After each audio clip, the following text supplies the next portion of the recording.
I've got a very interesting watch on the channel today because when I saw it on the website, on Phoibos' website, I didn't actually get any vibes of any particular style of watch. And it wasn't until I got it here in my hands that I started seeing Omega Planet Ocean. Very similar styling, very similar tonality in the colors, especially in this one, in a grey and orange sort of hues, offset with a black ceramic bezel. That K-shape, although it doesn't have turned in lugs, they're flat on the top, it still has a very big bevel, highly polished, so very similar design cues to an Omega Planet Ocean. But that's where the similarities stop, because this watch, although it's built very well and the legibility has been superb, the price comes in at under 300 bucks. You see, these things come in at an introductory price of $280. So there's a lot of bang for your buck, and a lot of you guys have been asking me, get some inexpensive watches. Something a little bit inexpensive, but decent quality, and that's what I think I've got here. It's called the Phoibos Reef Master. It's not a new design or a new watch. This is actually quite a few years old, but what Phoibos has done is introduced it with a few little tweaks. Some different dial layouts, colors like I said, and obviously a brand new movement in this particular model. And I'll tell you what my experience has been with this watch, because it is inexpensive, but it's relatively well built and a solid workhorse. So let's have a look at the specs.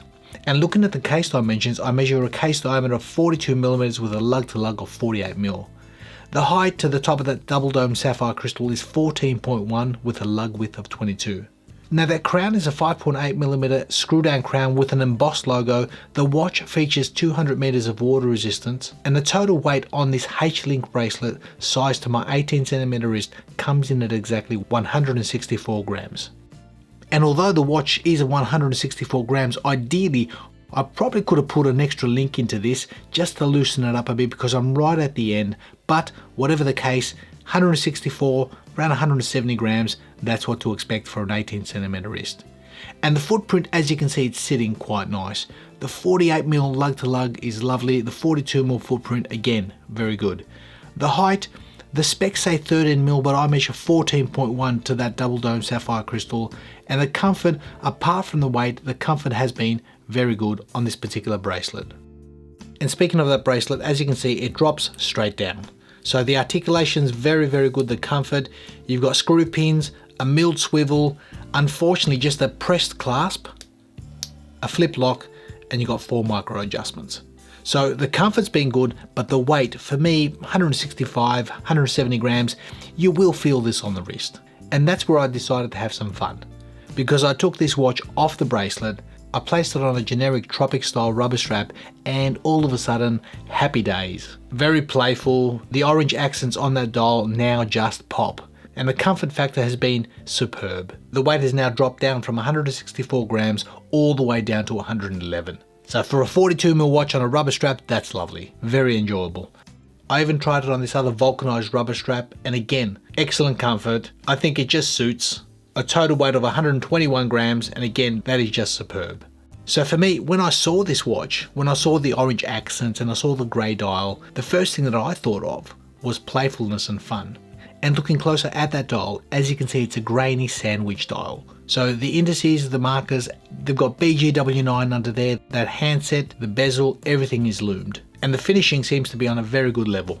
But this is not the only colorway. If you look at their website, there's quite a few different colorways available. This one was the one that caught my attention because of the neutrality of that dial and the playful orange accents. I think it just works really well, especially on rubber straps. Now if we turn the watch over and look at the case back, as you can see, you got the Phoibos logo, solid case back, and behind that case back sits the Seiko Instruments Series 2 NH38. It's a true no-date movement, a tried and tested solid workhorse, and probably ideal for a watch like this. Now if I look at the bezel of this watch, it's a 120 click unidirectional, it's got a ceramic insert and it's lume filled. And the action on this bezel is superb. There's no backplay, nice, crisp, have a listen. It doesn't go backwards.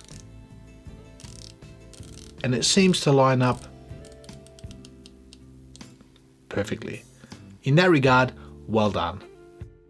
Now if we have a look at the lume of the watch, it's a BGW9 Super Luminova, and this thing here lights up like a Christmas tree. It is an absolute torch. So quality wise, I think Phoibos has done really well. They've kept this at a price point of $280 as an introductory price, That price will probably be valid for about a month or so after release. But there are some gripes that I don't like about this watch. What are the things that I did not like about this watch throughout the week? And for me personally, that bracelet, I just don't think it's a necessity. I mean, the bracelet itself is comfortable. You got solid end links, very good articulation. They've skimped out a little bit on that clasp, as you can see. You've got a press clasp, but ideally, I would have preferred this watch without a bracelet, the watch head on rubber strap. Give me a few dollars off that price, happy days. Because in this configuration, the watch is coming at around 170 grams. So it's not a light watch, and I've got an 18 centimeter wrist. For someone who's got a 7.5 or 8 inch wrist, you're gonna get up to about 180, 190 grams on this watch, which is quite hefty. Now I know the intro price of this watch is $280 US in this configuration with an RRP of $335, but I would have preferred it no bracelet, rubber strap, knock off a few dollars, and for me it would have made more sense. Secondly, because they have offered it with a bracelet like this, it would have been nice to have quick release spring bars.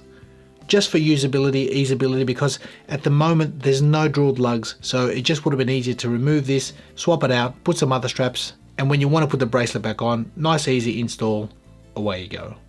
And that's just me being nitpicky, because I think the watch itself, you wanted an inexpensive watch guys, but something built well. Well, this is it, because the loom is phenomenal, the build quality is very good, the legibility is excellent, it's a fun summery diver's watch, especially on rubber straps.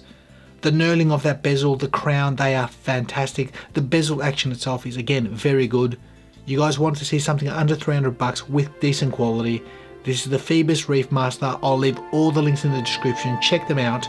The intro price of $280 US is only going to last for about a month. Let me know your thoughts in the comment section. I hope you enjoyed that. Enjoy the watch that you've currently got on your wrist and enjoy this hobby, and we'll see you all in the next video.